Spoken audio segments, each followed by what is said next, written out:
video to speak to the importance of believing in yourself and never selling yourself short. And this isn't going to be a long video. I'm just going to really just break down as far as when you're picking a place to live abroad, not so much travel. This is mainly for people that are planning on moving abroad, living in a different country than the country that they originally had citizenship to. So I just want to say, when you see these people, and you'll see people making videos on why they got burnt out on a place, why they can't tolerate this place anymore, why this place wasn't what they expected, why don't come here if you're thinking like I used to think. These are all comments made from a person, first and foremost, that was not educated on the country they were going to before they went to the country, which is very prevalent, which if you looked at any of my previous videos, you would see I always stress on that, doing your due diligence.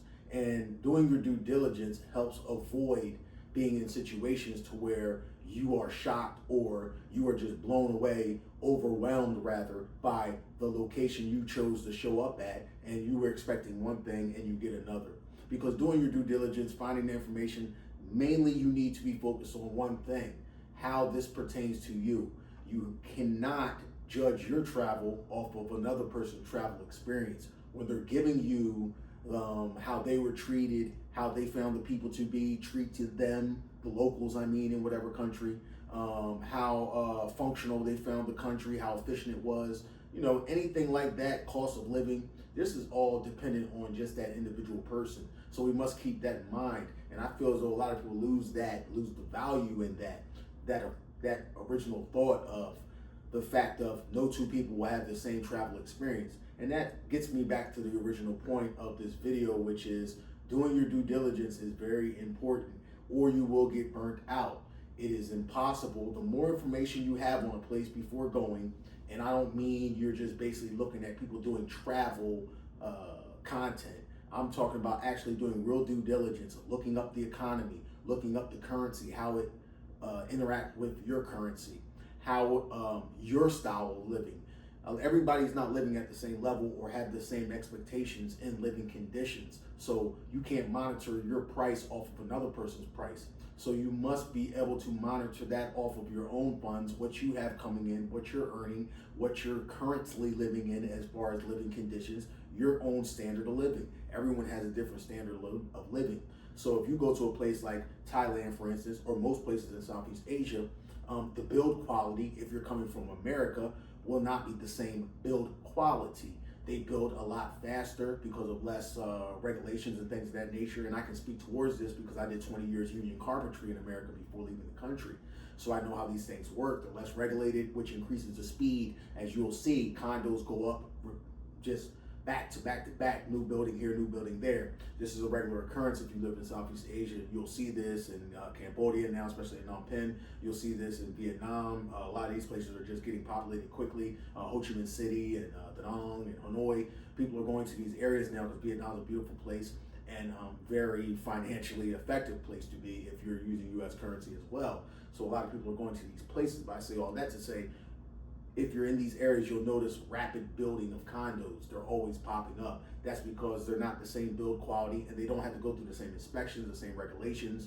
There's no OSHA to shut these jobs down if they're not running correctly, which leads to long-term problems in these condos, which is why I don't advise people to buy condos unless you're buying them just to have a location in a country, just to mainly keep your things. And when I say country, this is different depending on what country you choose, because in some countries it does make sense to buy condos or real estate or whatever.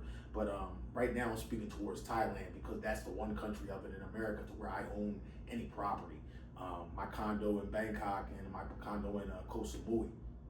So I say all that to say, with that, you must structure everything based around that particular country, if it makes sense, if this is there's a return on investment, how long that investment return is going to be, things of that nature. And also be very sure with doing your due diligence on the company that's doing the actual construction in whatever country you're in, and always have a lawyer in that country that you live in that speaks both English or whatever your language is, along with the language of the locals. So that gets me back to the point of your quality of life and the shock of being surprised with a country will be greatly diminished by the more research you do. and do this research not using content creators. Look up actual stats, actual statistics, actual facts on countries. Do research of more things showing you less of travel content and more documentary type of content on a place. You know, a place showing you the history of a place. And you can do a lot and learn a lot by how you're going to be treated by knowing the history of a country. It's very important, depending on what color you are, to know how your color of people is treated in a certain place. That will greatly determine your outcome and how you feel about being welcomed in a place and your enjoyment in a place. No human wants to be in a space or place or country that makes them feel like they're discriminated against or not welcome. So this will deter a lot of people. Also, weather is a huge factor. You know, it's one thing for me to tell you it's hot in Southeast Asia, but until you've been there, that's like me telling you it's hot in Africa, a place I've been. It's very hot, but until you felt it yourself, you're just going off my opinion. You might be saying, well, I'm from a hot place in the United States, I can take heat. No, it's a different kind of heat, and until you felt it, me verbalizing that to you and explaining it to you won't hit home like it will when you get off of that plane and you land and the heat is sweltering. And also, when you go through that heat for multiple days, days turn into months, months turn into years if you last that long living abroad. Most people don't. If you last that long, you will get used to it, but you need to know that this is a factor. That's just like on the flip side, if you're moving to a country that's cold. You know, you might be from a place where they have winters, but if you're moving to certain places in Europe or other cold places that have winters, this is a major factor. Cold is different in different places, obviously. So until you touch the ground, you don't know how intense this cold is or if it is inhabitable for you as a person. You have a different tolerance or what you want to be tolerable of than the next person. So I say all that to say, you need to put your feet on the ground in any place before you make any long-term decision. And that's very important. And anybody telling you different is just ignorant to the facts of life or how most humans need to operate to get themselves accommodated in a place to feel welcome. And also, like I say, more importantly than ever, which I will stress and reiterate, you cannot judge your travel off another traveler. Everybody will have a different travel experience. There's so many factors once you're particularly out of America that matter, that will make your trip different than another person's trip, or your living rather different experience than the next person. So I just want people to not be deterred.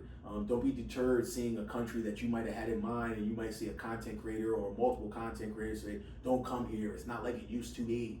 You don't know what used to be means to that person. They might be into things that you're not into. Therefore, the things that affect them negatively don't affect you negatively. Vice versa. There might be pros that they think are pros in a place as opposed to a con, a negative, that you might look at like, that's not really a pro to me because I'm not into that. No two people are traveling for the same reasons. So, you know, some people are running from things, not to things. So you must keep that in mind. You can't just get your opinion based off another person's opinion of what they thought a country that they're not even citizens of, that they also were just going to try and live in from another country. Them saying it's not what it used to be. Nothing is what it used to be. Things progress in life. So you have to make sure these things that they consider negatives because they're not there anymore, because they can't consider these things as things that are currently going on that they might have experienced before coming there years ago, 5 years ago, 10 years ago, whatever. You as a person just showing up there, these might not be negatives to you. They might not even bother your life. So when you do your research, you have to make it very specific to your life. What makes you happy?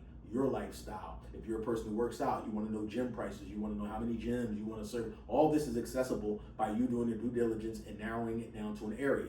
Most times, if you're going to safe countries, you can just go there, put your feet on the land, and the best thing is always to do it that way.